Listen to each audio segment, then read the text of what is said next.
Hello, स्वागत है आप सभी का राइस सिविल सर्विसेज के यूट्यूब प्लेटफॉर्म पर। मैं अपूर्वा अग्रवाल आज आपको अगस्त का करंट अफेयर पढ़ाऊंगी। इससे पहले हमने अगस्त के करंट अफेयर में कुछ स्कीम्स पढ़ी थी कि सरकार ने क्या क्या स्कीम्स चलाई हैं या क्या क्या प्रोग्राम्स चलाए हैं।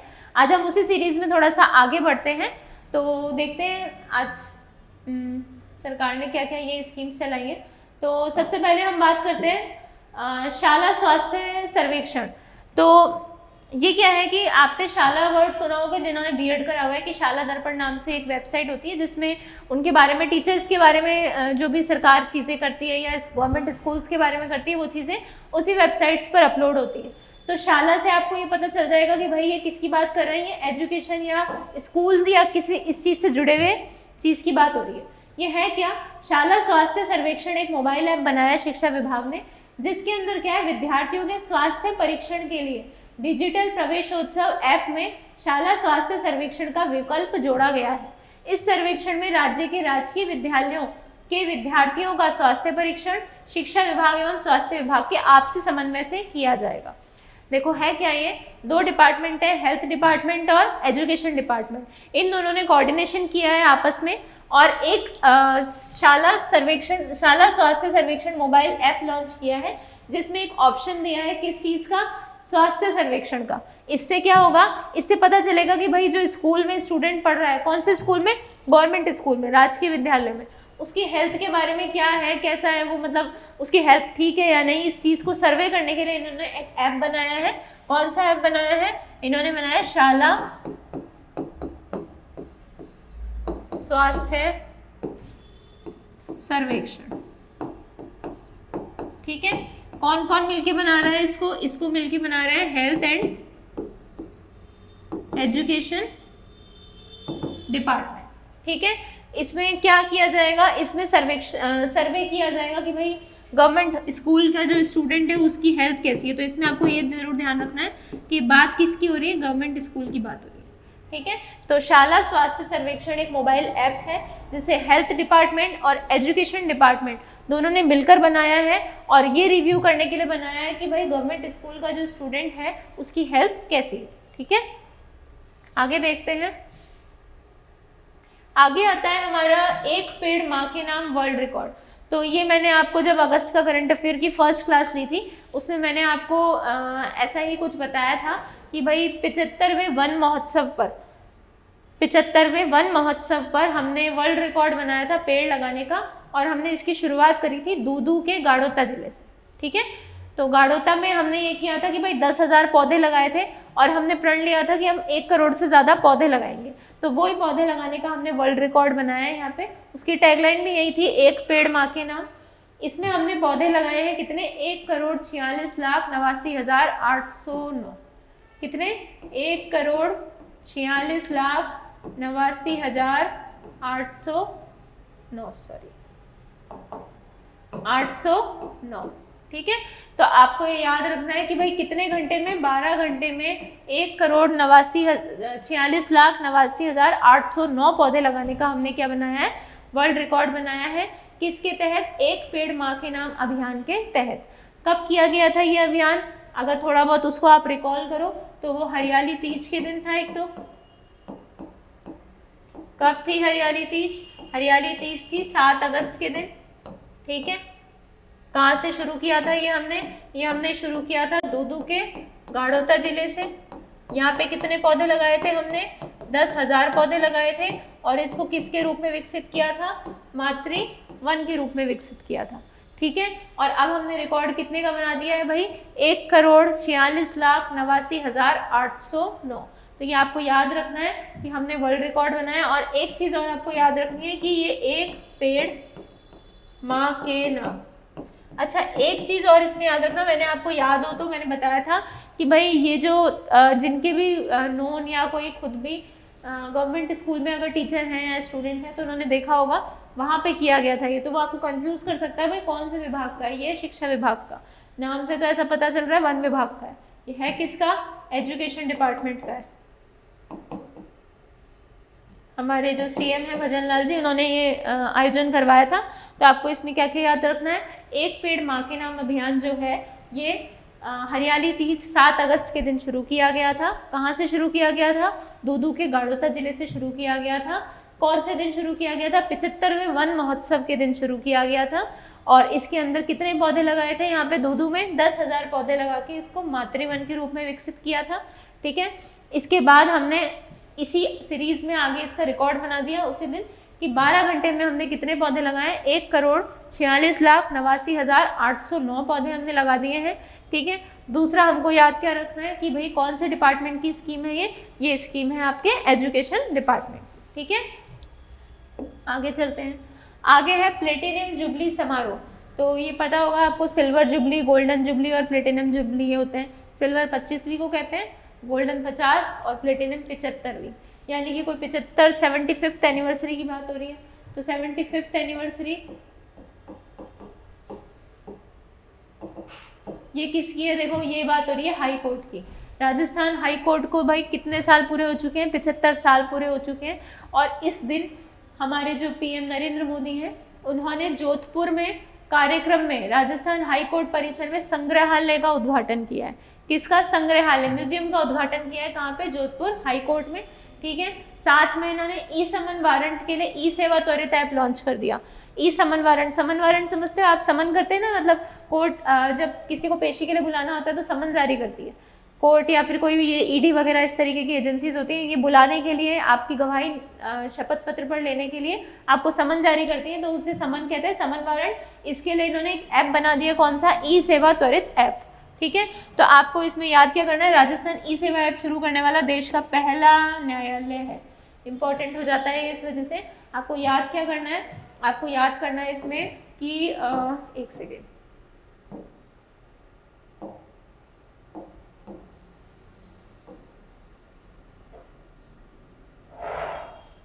आपको इसमें याद करना है कि एक तो 75th क्या है? इसकी एनिवर्सरी है। ठीक है, किसकी? राजस्थान हाई कोर्ट की। यहाँ पे क्या बना दिया है भाई?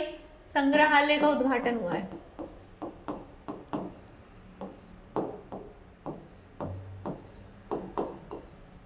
ठीक है, दूसरी चीज ई समन वारंट।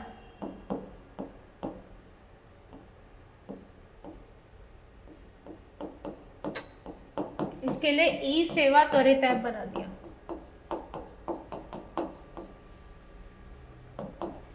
ठीक है, दूसरा राजस्थान ऐसा करने वाला, कैसा करने वाला? ई सेवा ऐप जारी करने वाला फर्स्ट स्टेट है या फर्स्ट कोर्ट है। ठीक है, तो आपको याद क्या क्या करना है कि भाई हमारे राजस्थान हाई कोर्ट की जब 75वीं एनिवर्सरी थी उस दिन प्रधानमंत्री नरेंद्र मोदी ने यहाँ पे एक संग्रहालय का उद्घाटन किया है। दूसरी चीज, यहाँ पे ई समन वारंट जारी करने के लिए ई सेवा ऐप लॉन्च किया गया है। कौन सा? ई सेवा त्वरित ऐप। ऐप का नाम क्या है? ई सेवा त्वरित ऐप। और ऐसा करने वाला राजस्थान पहला कोर्ट है पूरे इंडिया का। ठीक है, इसके बाद आता है rising Rajasthan investment summit 2024। Investment मतलब निवेश से जुड़ी हुई कोई स्कीम है या कोई काम है। तो देखो, इन्वेस्टमेंट को तो हमारे यहाँ शुरू से बढ़ावा दिया जा रहा है, चाहे राजस्थान हो चाहे इंडिया लेवल पे हो। हमारा हमेशा से ये रहता है कि भाई इन्वेस्टमेंट सबसे ज़्यादा आए, जितना इन्वेस्टमेंट आएगा उतना पैसा आएगा और उतना ही हम ग्रोथ करेंगे। ठीक है, तो ये है राइजिंग राजस्थान इन्वेस्टमेंट समिट, यानी कि राजस्थान की बात हो रही है। तो राजस्थान सरकार द्वारा वैश्विक और घरेलू निवेशकों को आकर्षित करने के लिए, किनको अट्रैक्ट करने के लिए? ग्लोबल और जो लोकल इन्वेस्टर्स हैं उनको अट्रैक्ट करने के लिए 9 से 11 दिसंबर को वैश्विक निवेश शिखर सम्मेलन का आयोजन किया गया है। इस तरीके का इसका कुछ टैग है, देखो, राइजिंग राजस्थान, रिपेलेंट, रिस्पॉन्स और रेडी, ये 3 इसके कीवर्ड्स हैं, रिपेलेंट, रिस्पॉन्सिबल और रेडी। राइजिंग राजस्थान सरकार ने इसके प्रतीक चिन्ह का विमोचन किया तथा सिंगल पॉइंट निवेशक इंटरफेरेंस भी लॉन्च किया। इसकी टैगलाइन क्या है? रिपेलेंट, रिस्पॉन्स और रेडी। तो ये आपको याद रखनी है, टैगलाइन पूछ सकता है वो कि राइजिंग राजस्थान इन्वेस्टमेंट समिट की टैगलाइन क्या थी। तो टैगलाइन क्या है? तीनों आर है, रिपेलेंट, रिस्पॉन्सिबल एंड रेडी। ठीक है, उसके बाद इसके लिए rising Rajasthan global investment summit 2024 की पहली जो मीट हुई है वो 30 अगस्त को मुंबई में हुई है, जिसमें राजस्थान सरकार के ब्यूरो ऑफ इन्वेस्टमेंट प्रमोशन यानी कि BIP, या आपने इकोनॉमिक सर्वे के चैप्टर 4 में पढ़ा होगा BIP, विभिन्न उद्योगपतियों के बीच में कितने के एमओयू साइन हुए? 4.5 लाख करोड़ रुपए के। तो आपको याद क्या करना है? देखो, राइजिंग राजस्थान इन्वेस्टमेंट समिट। सबसे पहले तो एक इसकी टैगलाइन याद करनी है आपको। टैगलाइन क्या है? 3R। 3R, रिपिलेट, रिस्पॉन्स और रिपिलेट, रिस्पॉन्सिबल और रेडी। ठीक है। दूसरा आपको क्या याद करना है कि इसकी जो फर्स्ट मीट हुई थी वो कहाँ हुई थी? 30 अगस्त को मुंबई में हुई थी। ठीक है। और इसमें क्या किया है? BIP और इन्वेस्टर्स के बीच में MOU है। ठीक है। तो ये चीजें आपको याद करनी है इसमें। और दूसरा एक है, याद रख लेना कि भाई 9 से 11 सितंबर को हुआ था ये। ठीक है। तो राइजिंग राजस्थान इन्वेस्टमेंट समिट में आपको क्या याद रखना है कि कब आयोजित हुई थी? 9 से 11 सितंबर को आयोजित हुई थी। इसके अंदर क्या करना है? ग्लोबल और जो लोकल इन्वेस्टर्स हैं उनको अट्रैक्ट करने के लिए किया गया था।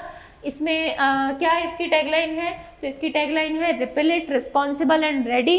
ठीक है। इसके अंदर क्या किया गया है? तो इसके अंदर फर्स्ट फेज जो है, पहली जो मीटिंग है वो 30 अगस्त को मुंबई में आयोजित की गई थी, जिसके अंदर BIP यानी ब्यूरो ऑफ इन्वेस्टमेंट प्रमोशन और इन्वेस्टर्स के बीच में MOU हुए हैं लगभग 5.5 लाख करोड़ के। ठीक है, सॉरी 4.5 लाख करोड़ के।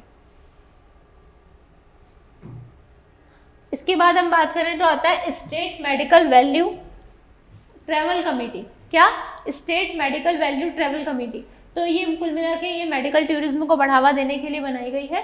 राजस्थान सरकार ने राज्य में चिकित्सा पर्यटन को बढ़ावा देने के लिए state medical value travel committee बनाई है। तो आपको इतना याद रखना है कि भाई मेडिकल टूरिज्म को बढ़ाने के लिए कौन सी कमेटी बनाई गई है? तो state medical value travel committee. ये आपके इससे भी इम्पोर्टेंट हो जाता है। और एक आप इसको वहाँ यूज़ कर सकते हो, आप जब मैनेजमेंट पढ़ोगे मेंस में, तो मैनेजमेंट में एक टूरिज्म नाम का चैप्टर है कि टूरिज्म मैनेजमेंट। तो टूरिज्म मैनेजमेंट में आप जैसे कोई क्वेश्चन आ गया तो उसमें आप लिख सकते हो कि भाई हाल ही में राजस्थान ने state medical value travel committee बनाई है मेडिकल टूरिज्म को बढ़ावा देने के लिए। तो क्या है, इससे आंसर में ना एनहेंस हो जाता है और थोड़ा सा ये वैल्यू एडिशन टाइप लगता है। तो आप ऐसी चीज़ें वैल्यू एडिशन करने के लिए आपको ऐसा नहीं है कि आपको कोई अलग से कोई किताब पढ़नी है या कुछ अलग से फैक्ट्स लेके आने हैं। ये आप अपना जो पढ़ रहे हो ना, इन्हीं को आपस में इंटरलिंक करना शुरू करो, अपने आप आपको वैल्यू एडिशन की चीज़ें मिल जाएंगी। अब जैसे मैंने आपको बताया ना, ये मैनेजमेंट में जब मेडिकल कोई भी टूरिज्म मैनेजमेंट का अगर कोई क्वेश्चन आ जाता है, अगर आप उसमें कहीं पे ये मेंशन कर देते हो कि भाई अभी हाल ही में राजस्थान ने बनाया, तो एग्जामिनर पे थोड़ा सा इफेक्टिव रहता है कि भाई अगला जो है वो करंट से भी कनेक्टेड है। और दूसरा ये भी लगता है कि भाई जब एक साथ 20-30 कॉपी आती है और उसमें एक सा आंसर है, आपको थोड़ा सा अलग दिखेगा तो मार्क्स बढ़ने की पॉसिबिलिटी बढ़ जाती है। तो बस कुछ नहीं, आप अपने सब्जेक्ट्स को इंटरलिंक करना शुरू करो। ऐसा नहीं है आप ये मत सोच के पढ़ो कि हम करंट पढ़ रहे हैं, आप ये सोचो हम एक जनरल सब्जेक्ट पढ़ रहे हैं और उसको आपको इस करंट को आप करंट तो बल्कि एक ऐसा सब्जेक्ट है कि इसको आप कहीं पे भी यूज़ कर सकते हो, इसको आप किसी भी सब्जेक्ट में यूज़ कर सकते हो। जैसे कि मान लो अभी ये स्कीम आई थी, कौन सी आई थी? ये वाली आई थी ना, ये राइजिंग राजस्थान समिट। तो कोई इन्वेस्टमेंट की बात हो रही है, कोई इन्वेस्टमेंट की स्कीम पूछ ली है इकोनॉमिक्स में या कुछ ऐसी बात हो रही है, वहाँ पे आप डाल दो इसको, तो थोड़ा अच्छा लगेगा। तो बस यही है कि आप इसको कनेक्ट करोगे ना, तो ना तो आपको बोझ लगेगा ये, ना आपको वैल्यू एडिशन के लिए कुछ ढूंढना पड़ेगा। ठीक है, तो अब अपन आगे चलते हैं। आगे ये पता चल गया आपको ये किसके लिए है? ये है मेडिकल टूरिज्म के लिए।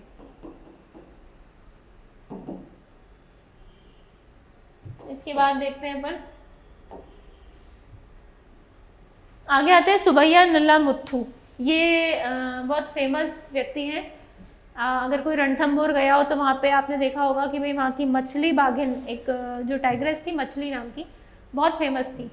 वो इसलिए फेमस थी कि वो उसका जो कॉपरेशन था वहाँ के जो भी वहाँ के जो लोग हैं उनके साथ, वो बहुत अच्छा था। मतलब आप देखो तो उसकी डॉक्यूमेंट्री में आप देखना कि जैसे अपन जाते हैं विजिट करने, तो जो ये टाइगर वगैरह होते हैं, तो अपन ऐसा नहीं है कि, पर वो ना सपोर्ट करती थी, मतलब पोज देना, फोटोज़ खिंचाना, बहुत अच्छे से उसका ट्रीटमेंट था। तो इस वजह से वो बहुत ज़्यादा फेमस हो गई थी मछली बाघिन।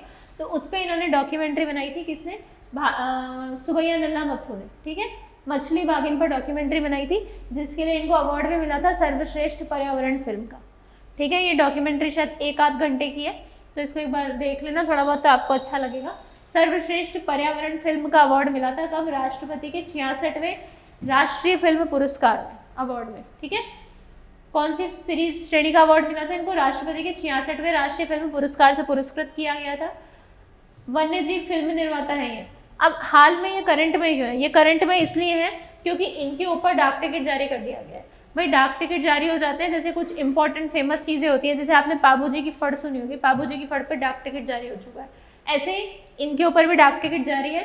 तो आपको याद क्या करना है? सवैया नीलूमुथु कौन है? ये है एक मछली बागिन के लिए इन्होंने मूवी बनाई थी, और अभी इनके ऊपर क्या जारी हो चुका है? डाक टिकट। और डाक टिकट जारी हुआ तो डाक टिकट कौन जारी करेगा? भारतीय डाक विभाग। तो ये याद करने की तो जरूरत नहीं है, तो कॉमन सेंस लगा लो, भारतीय डाक विभाग करेगा, ठीक है।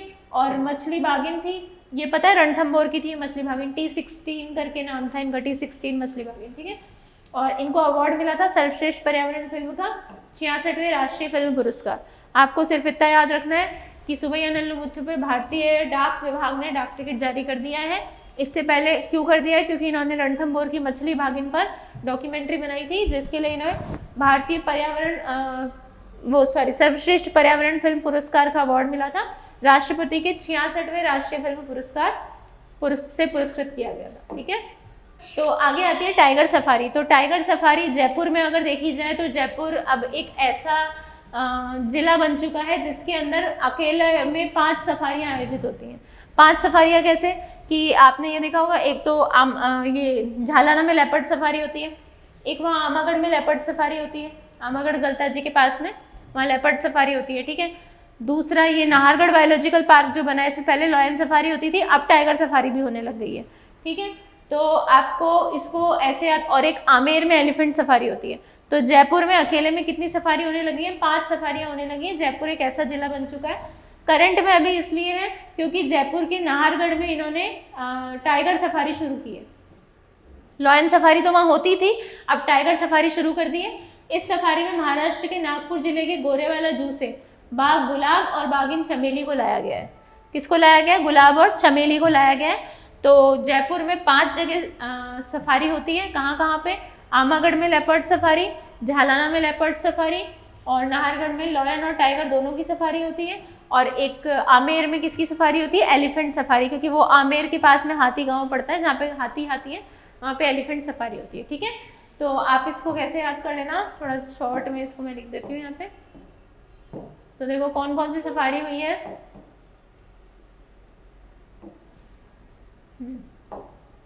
एक तो नाहरगढ़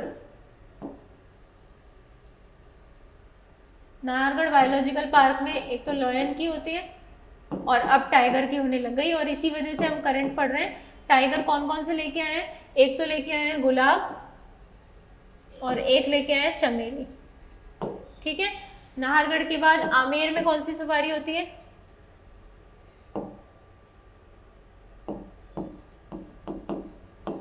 आमेर में सफारी किसकी होती है? हाथी की। फिर झालाना में और आमागढ़ में ये होती है लेपर्ड, ठीक है। तो ये आपको याद रखनी है। एक स्पेशल चीज ये भी याद रखनी है कि भाई जयपुर क्या है? 5 सफारी वाला इकलौता देश नहीं जिला बन चुका है। अच्छा, देश का एकमात्र शहर बन गया है, ठीक है। इसके बाद देखो, इसके बाद है Kumbhalgarh tiger reserve expert committee. तो Kumbhalgarh tiger reserve expert committee Rajasthan सरकार के द्वारा राज्य के 6ठे टाइगर रिजर्व के रूप में इसको मान्यता मिली है, जिसके अंदर क्या क्या है? 11 सदस्यीय एक्सपर्ट कमेटी बनाई गई है। कुंभलगढ़ टाइगर रिजर्व राजसमंद, उदयपुर, पाली, ब्यावर के जंगलों को जोड़कर बनाया जाना है, ठीक है। और नेशनल टाइगर कंजर्व अथॉरिटी के द्वारा पिछले 22 अगस्त को इसको सैद्धांतिक मंजूरी दे दी गई है।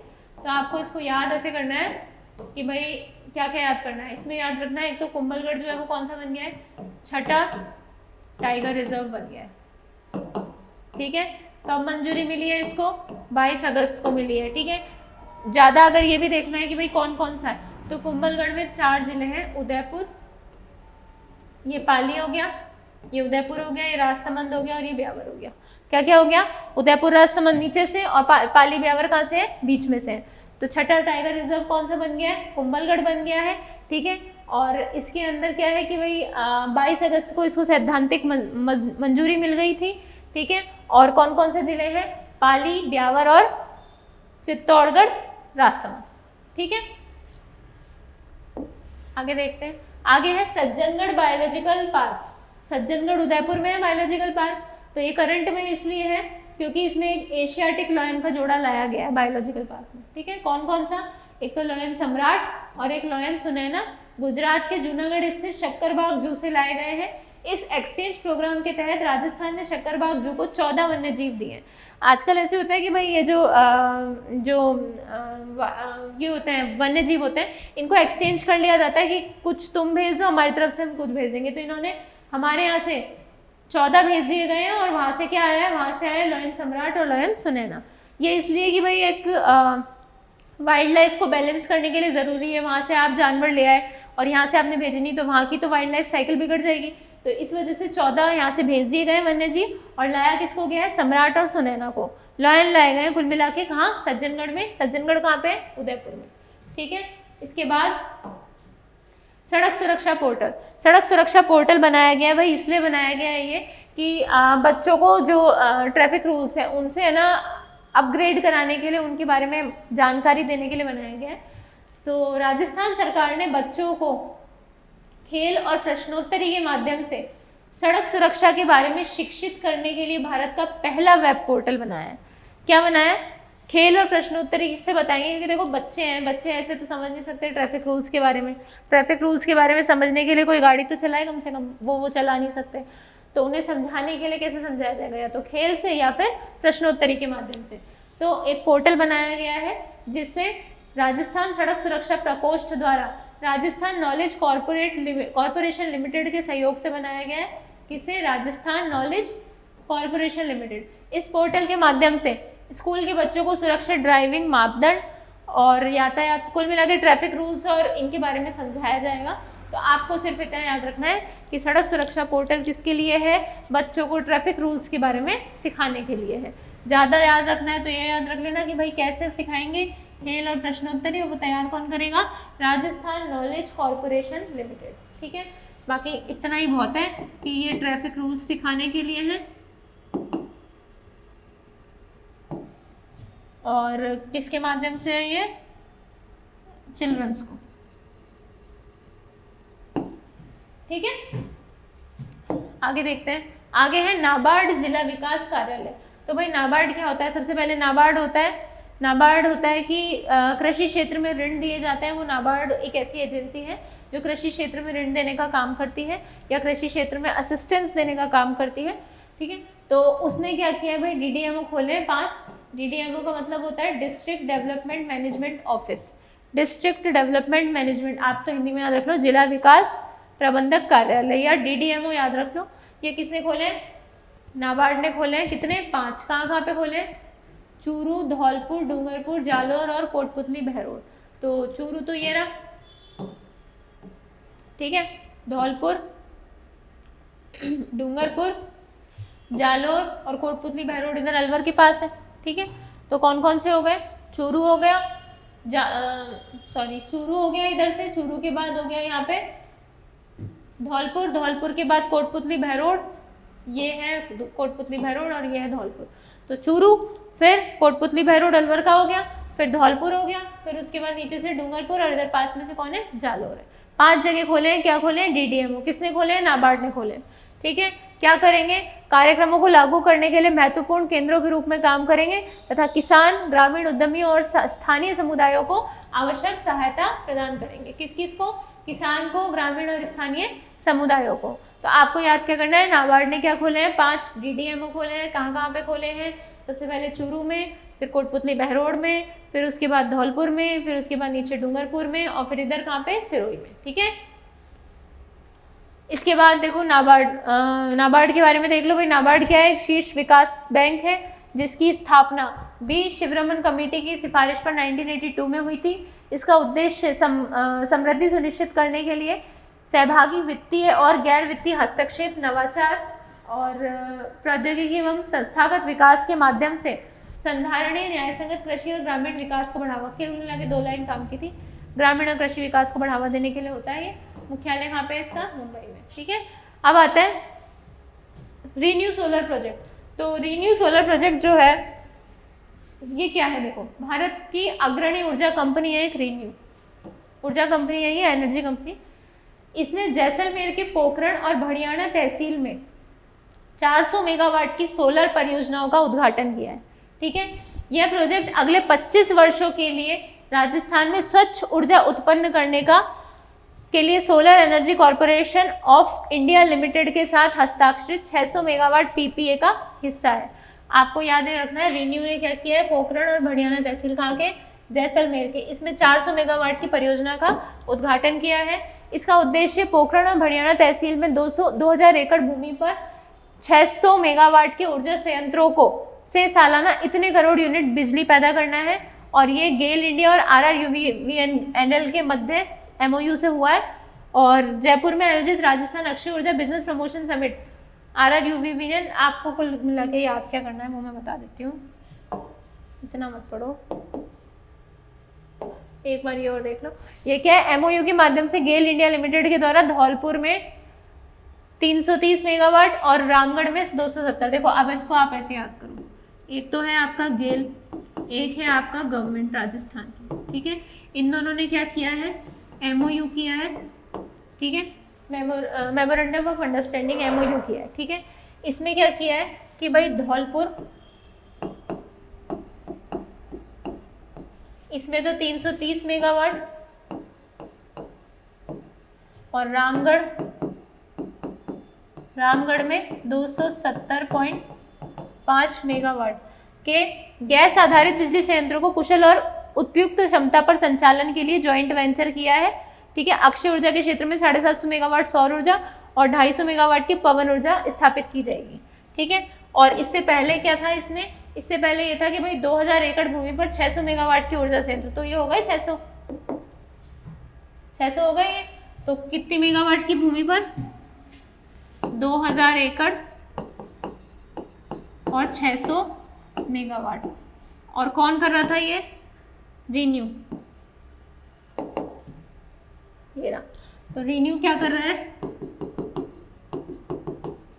2000 एकड़ भूमि और इस पे 600 मेगावाट के संयंत्र स्थापित किए जाएंगे। ठीक है, 400 के, सॉरी, कहाँ पे? पोखरण और भड़ियाना। ठीक है, आगे पढ़ते हैं।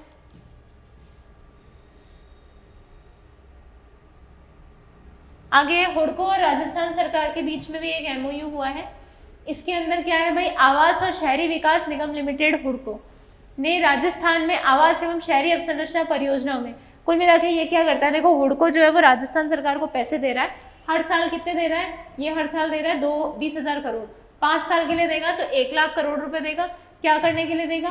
कि भाई जल, सिंचाई और बिजली जैसी बुनियादी परियोजनाओं में आप खर्च कर लो। तो आपको इतना याद रखना है कि हुडको और राजस्थान के बीच में क्या हुआ है? MOU हुआ है, जिसमें ये कितने देगा? या तो ऐसे मान लो 20,000 करोड़ इंटू 5 साल, तो कितने मिलेंगे? 1 लाख करोड़ रुपए देगा। किसके लिए देगा? पानी, बिजली और सिंचाई जैसी संरचनाओं के लिए, अवसंरचना बनाने के लिए या परियोजनाओं के लिए। ये हुडको के बारे में इतना खास काम का नहीं है। राजस्थान पुलिस ऑफिसर्स कॉन्फ्रेंस, इसमें क्या होता है कि भाई जयपुर में स्थित राजस्थान इंटरनेशनल सेंटर में राज्य स्तरीय पुलिस ऑफिसर्स कॉन्फ्रेंस खोली गई है, जिसमें policing with excellence the way forward आयोजित हुई है। तो आपको बस इतना याद रखना है कि पुलिस ऑफिसर्स कॉन्फ्रेंस हुई है, जिसकी टैगलाइन क्या है? Policing with the excellence way forward. इनको है ना, ऐसी चीज़ों को इंग्लिश में लिख लिया करो, जल्दी याद हो जाएगी।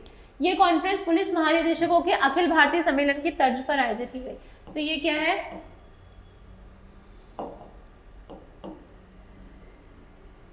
पुलिसिंग विद एक्सीलेंस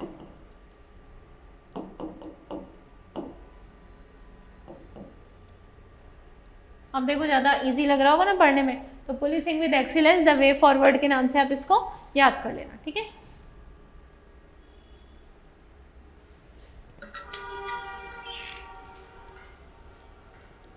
आगे आता है state integrated cancer task force. तो एक कैंसर के लिए टास्क फोर्स बनाइए जो क्या करेगी भाई, कैंसर के बारे में आपको रोकथाम, उपचार और इसके लिए जागरूकता की योजनाएं बनाएगी। कैंसर से संबंधित स्वास्थ्य सेवाओं के सुधार के उद्देश्य से इसका गठन किया गया है। ये क्या करेगी, जांच, निदान और उपचार, जागरूकता की योजनाएं बनाएगी। कैंसर संबंधित सेवाओं के विस्तार, केयर पॉलिसी की समीक्षा और उसमें संशोधन का प्रस्ताव देगी। तो कैंसर टास्क फोर्स कुल मिला के क्या करेगी, कैंसर टास्क फोर्स करेगी कि आपको कैंसर से रिलेटेड अवेयरनेस फैलाएगी, जांच, रोकथाम और इनके लिए उपचार करने के लिए इनकी पॉलिसीज बनाएगी कि भाई सरकार क्या क्या कर सकती है कैंसर के निदान के लिए। ठीक है, तो अब ये क्या है, कैंसर टास्क फोर्स। फिर आता है विधायक सेवा केंद्र डिजिटल ऐप। विधायक सेवा केंद्र डिजिटल ऐप में क्या है, श्रीगंगानगर विधानसभा के विधायक जयदीप बिहानी ने विधायक डिजिटल सेवा ऐप की शुरुआत की है। इसमें क्या होगा, लोग जो है अपनी समस्याएं ऐप के माध्यम से बता सकते हैं। देखो ऐसा होता है कि अभी ये होता है कि हमें कोई प्रॉब्लम है तो हमें हमारे एमएलए के पास जाके मिलना पड़ता है, टाइम भी लगता है उसमें और चीज़ें फिर भी हो नहीं पाती हैं इजीली। तो उसके लिए ऐसा है कि इन्होंने एक ऐप बनाया है, बहुत अच्छी पहल की है इन्होंने, कि इन्होंने एक ऐप बना दिया विधायक सेवा केंद्र डिजिटल ऐप, जिसमें आमजन क्षेत्र की समस्याओं को क्या करवा सकते हैं, दर्ज करवा सकते हैं। यह आयोजन आर्मी वाइफ्स वेलफेयर एसोसिएशन सप्ताह 2024 समारोह का एक हिस्सा है, जिसका ये गलत है, इसका नहीं है। ठीक है, तो आपको तो सिर्फ इतना याद रखना है कि ऐप कौन सा बनाया है, विधायक सेवा डिजिटल ऐप, और ये किसने बनाया है, गंगानगर के एमएलए जयदीप बिहानी ने। ठीक है, इसके बाद कार्बन न्यूट्रल कॉन्क्लेव। जयपुर में राजस्थान में पहले कार्बन न्यूट्रल कॉन्क्लेव का आयोजन किया गया। कैसा, पहला। कॉन्क्लेव में बढ़ते हुए तापमान और जलवायु परिवर्तन पर चर्चा की गई है। इस कॉन्क्लेव का आयोजन Indian society of heating, refrigerating and air conditioner engineers यानी इशरे द्वारा किया गया है। तो आपको तो बस इतना याद रखना है, कार्बन न्यूट्रल कॉन्क्लेव राजस्थान में कैसा बना है, पहला बना है। आयोजन कौन कर रहा है, इशरे। ठीक है, ISHRAE, ये इशरे मैं बोल रही हूँ, होता नहीं है, आप तो ऐसे ही बोलते हैं ना, ISHRAE। ठीक है, फिर आता है बिहेवियरल एक्सपेरिमेंटल लैब। भारतीय प्रबंधन संस्थान उदयपुर IIM उदयपुर के द्वारा बनाया गया है। कहाँ पे इसका उद्घाटन किया गया है, जयपुर स्थित राजस्थान उन्नत प्रौद्योगिकी सेंटर यानी आरकेट। आपने इकोनॉमिक सर्वे में पढ़ा होगा आरकेट। इसकी स्थापना सूचना प्रौद्योगिकी संचार विभाग और राजस्थान सरकार के सहयोग से की गई है। इस प्रयोगशाला के माध्यम से मानवीय अनुभूति, भावना, व्यवहार की जटिलताओं का पता लगाने में सहायता मिलेगी। अब ये आप वहाँ लिख सकते हो, देखो बिहेवियर में लिख सकते हो कि भाई राजस्थान सरकार ने क्या बनाया, बिहेवियरल एक्सपेरिमेंटल लैब। ठीक है, कहाँ पे, जयपुर में उद्घाटन किया है इसका। और इसमें क्या पता चलेगा, मानवीय अनुभूति, भावनाएं, व्यवहार की जटिलताओं के बारे में पता लगाया जाएगा। किसके बारे में, मानवीय अनुभूति यानी ह्यूमन इमोशंस के बारे में, और व्यवहार में क्या क्या जो कॉम्प्लेक्सिटीज आती है उसके बारे में बताया जाएगा। ठीक है, तो बिहेवियरल एक्सपेरिमेंटल लैब कहाँ बना है, इसका उद्घाटन किया किसने है, इसको किया है IIM उदयपुर ने। ठीक है, कहाँ उद्घाटन हुआ है इसका, उद्घाटन हुआ है इसका आरकेट जयपुर में। ठीक है, और इसमें क्या बताएंगे, मानवीय अनुभूति या ह्यूमन इमोशंस।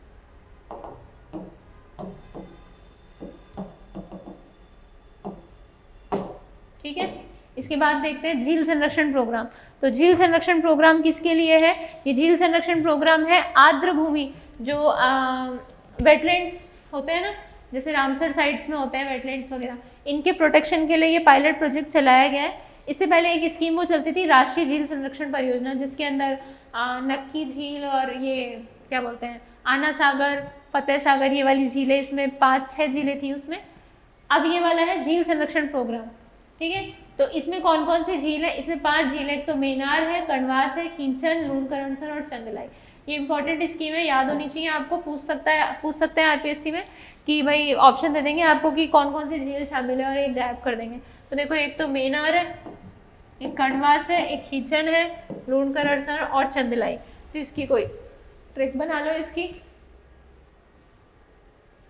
इसको ऐसे बना लो, K2 MLC। के से खींचन हो गया है ना, दूसरे के से ये हो गया कणवास हो गया, फिर उसके बाद M से मेनाल हो गया, ये मेनार है, मेनाल नहीं है, मेनार है। ठीक है, और एल से क्या हो गया लूणकरण और सी से क्या हो गया चंदलाई। चंदलाई इधर जयपुर के पास ही है। फिर आता है जन पोषण केंद्र। जन पोषण केंद्र क्या है कि भाई न्यूट्रिशन के बारे में अवेयरनेस फैलाएंगे। ये कहाँ से फैलाएंगे, जो पीडीएस की दुकानें होती है ना जहाँ से राशन बंटता है, ऐसी कुछ दुकानें आइडेंटिफाई की है, वहाँ पे जाके ये ना देखो 15 जयपुर में उचित मूल्य की दुकानें जन पोषण केंद्र के रूप में चयनित की गई है, जिसमें क्या करेंगे, आम जन को पोषण के बारे में जागरूक करेंगे। ठीक है, जयपुर जिले के शाहपुरा के नाथावाला ग्राम पंचायत में इसकी शुरुआत हुई है। तो जन पोषण केंद्र की शुरुआत कहाँ पे हुई है, ये हुई है शाहपुरा के नाथावाला ग्राम पंचायत में। ठीक है, इसका उद्देश्य क्या है, आम जन को पोषण के लिए जागरूक करना। ठीक है, और कहाँ पे है ये, जयपुर में 15 दुकानें चूज की गई हैं। तो आपको इसमें याद क्या क्या करना है, इसमें याद करना है एक तो जयपुर, इसमें शाहपुरा और कौन सी पंचायत, नाथावाला। ठीक है, और 15 पीडीएस की शॉप्स है, ये याद करना है। और एक ये कर लेना केंद्रीय खाद्य सार्वजनिक वितरण विभाग। तो वैसे भी पता होगा कि जो खाना ये क्या बोलते हैं राशन बांटते हैं, राशन कौन, पीडीएस सिस्टम है ना। तो ये रहा देखो पब्लिक डिस्ट्रीब्यूशन डिपार्टमेंट और केंद्रीय खाद्य। तो आप लगा लोगे आइडिया कौन सा डिपार्टमेंट है। याद ये रख लेना कि भाई जयपुर के शाहपुरा और नाथावाला पंचायत से शुरू किया गया है। इसके बाद आती है कैंसर वैन। तो अभी तो अपन ने एक कैंसर के लिए टास्क फोर्स पढ़ी थी, अब ये कैंसर वैन है। ये क्या करेगी भाई, कैंसर रोग की जांच, प्राथमिक उपचार और जागरूकता के लिए जिला प्रशासन और मुख्य चिकित्सा अधिकारी के द्वारा प्रिवेंटिव ऑन्कोलॉजी वैन चलाई गई है 20 अगस्त से 31 अगस्त तक। कुल मिला के एक शिविर लगेगा 20 अगस्त से 31 अगस्त तक लगेगा, क्या लग चुका है। उसके अंदर कैंसर की रोकथाम प्रिवेंशन के लिए चीज़ें बताई जाएंगी। ठीक है, ऑन्कोलॉजी वैन है ये, बस कुछ खास नहीं है इसमें ऐसा। फिर आता है जन आधार मॉडल। तो हमारे यहाँ जन आधार चल रहा था, कब से चला है ये, 18 दिसंबर 2019 से चालू हो गया था जन आधार बनना। एक कार्ड एक नंबर एक पहचान इसकी टैगलाइन थी ना, ये रहा, एक नंबर एक कार्ड एक पहचान। अब इसको अरुणाचल प्रदेश में भी अपना लिया है। ठीक है, तो हमारे यहाँ ये रहा देखो 18 दिसंबर 2019 से शुरुआत हुई थी। ये डेट एक ऐसी है जो इस पर कई सारी चीज़ें हैं, जैसे सोलर पॉलिसी भी इसी दिन है, ये वाली भी स्कीम इसी दिन है, और जो इंदिरा महिला शक्ति निधि है वो भी इसी दिन है। तो ये डेट अच्छे से देख लेना एक बार, है ना। फिर राजस्थान पूर्ण डिजिटल राज्य है। तो राजस्थान को कंप्लीट डिजिटलाइजेशन कर दिया गया है। कैसे कि यहाँ पे 9 करोड़ खाते खोल दिए गए हैं बैंक में। 9 करोड़ खाते खोल के बैंकिंग के क्षेत्र में 100% डिजिटल राज्य बना दिया गया। भाई जितनी पॉपुलेशन है, अगर उतने अकाउंट्स खुल गए, इसका मतलब सारे के सारे बैंक से कनेक्ट हो गए, तो डिजिटलाइजेशन हो गया है। तो डिजिटलाइजेशन के लिए 9 करोड़ खाते खोल दिए गए, इसी को कह रहे हैं ये। तो बैंकर्स समिति की 162वीं बैठक में आरबीआई ने बताया कि राजस्थान देश में पूर्ण डिजिटल राज्य घोषित हो चुका है। तो राजस्थान क्या हो चुका है, पूर्ण डिजिटल। ठीक है, ठीक है। तो हमने यहाँ तक का पढ़ लिया करंट अफेयर में। अगस्त का करंट अफेयर हम पढ़ रहे थे, जिसमें हमने अभी स्कीम्स पढ़ ली हैं और इसकी थोड़ी बहुत एक्स्ट्रा स्कीम्स को हमने कवर कर लिया है। आगे हम इसकी जो भी और चीज़ें हैं उनको, जैसे स्पोर्ट्स हो गया या जो भी इसके और कंपोनेंट्स हैं, उनको हम आगे की क्लास में कवर करेंगे। और इससे आप थोड़ा बहुत PYQ से भी आपको बता देंगे कि भाई किस तरीके के क्वेश्चंस पूछे जाते हैं। तो आगे अपन इसको अगली क्लास में कंटिन्यू करते हैं। Thank you.